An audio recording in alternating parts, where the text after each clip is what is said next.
Hi ಗೆಳೆಯರೇ, ನಮಸ್ತೆ. B T L ಫಾರ್ಮರ್ಗೆ ಸುಸ್ವಾಗತ. ನಾವು ಇವತ್ತು ಕೋಟೆನಾಡು ಚಿತ್ರದುರ್ಗದಲ್ಲಿದ್ದೀವಿ. ಕಪ್ಪ ಇದ್ದೀವಿ ಅಂದರೆ ಒಂದು ಗುಂಡಿ ತೆಗೆ ಮಿಷಿನ್ ಬೇಕಾಗಿತ್ತು. ಅಡಿಕೆ ಗಿಡಕ್ಕೆ ತರಕ್ಕೆ ಬಂದಿದ್ದೀವಿ. 4-5 ಅಂಗಡಿ ತಿರುಗಿದ ನಂತರ ಒಂದು ಎಕ್ಸೆಲ್ 1 ಸೂಪರ್ ಅಂತೇಳಿ 73 cc ಸೆಲೆಕ್ಟ್ ಮಾಡಿದ್ದು. ಹೈಯೆಸ್ಟ್ ಕ್ವಾಲಿಟಿದು ನೋಡಿ. ಟೆಸ್ಟಿಂಗ್ ಮಾಡ್ತಾರೆ ಅದು ಗುಂಡಿ ತೆಗೆಗೆ ಯಾವ ಥರ ಅಂತೇಳಿ. ಈ ಥರ ಮಣ್ಣು ಡಬಲ್ ಇರೋದ್ರಿಂದ ನಿಮಗೆ ಮಣ್ಣು ಆಚೆ ಬರುತ್ತೆ. ಆ ಥರನೇ ಹಂಗೆ ಡೈರೆಕ್ಟಾಗೆ ನೋಡಿ. ಚಿಕ್ಕದೊಂದು ಇಮೇಜು ಗುಂಡಿ ತೆಗೆಗೆ ಸ್ಟಾರ್ಟ್ ಮಾಡೋಕ್ಕಿಂತ ಮುಂಚೆ.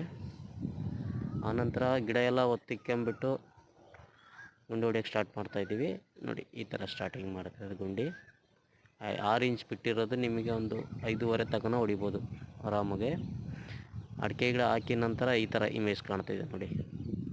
ಡ್ರ್ಯಾಗನ್ ಫ್ರೂಟ್ ಸೆಂಟ್ರಲ್ಲಿ ಯಾಕಪ್ಪ ಆಗ್ತಾಯಿದ್ದೀನಿ ಅಂತೇಳಿದರೆ, ಡ್ರ್ಯಾಗನ್ ಮಾರ್ಕೆಟು ತುಂಬ ಕ್ರಿಟಿಕಲ್ ಇದೆ ಈಗಿನ ಸಿಚುವೇಷನಲ್ಲಿ. ಅದಕ್ಕೆ ಅಡಿಕೆ ಗಿಡ ಹಾಕ್ತಾಯಿದ್ದೀನಿ ಸೆಂಟ್ರಲ್ಲಿ. 2 ಬೆಳೆನೂ ಬರುತ್ತೆ ನಿಮಗೆ. ಡ್ರ್ಯಾಗನ್ನು ಬರುತ್ತೆ ಮತ್ತು ಈ ಕಡೆನೂ ಅಡಿಕೆನೂ ಬರ್ತಾ ಇರುತ್ತೆ ಅವ್ರ ಪಾಡಿಗೆ. ಅದು ಏನು ಡಿಸ್ಟರ್ಬ್ ಮಾಡಲ್ಲ ಡ್ರ್ಯಾಗನ್ ಫ್ರೂಟಿಗೆ. ಈ ಥರ ಹಾಕೋದ್ರಿಂದ ನಿಮಗೆ ತುಂಬ ಉಪಯುಕ್ತ ಅಂತರ ಬೆಳೆ ಬೆಳೆಯೋದ್ರಿಂದ. Thank you for watching B T L farmer. Bell icon press ಮಾಡಿ ಸಪೋರ್ಟ್ ಮಾಡಿ.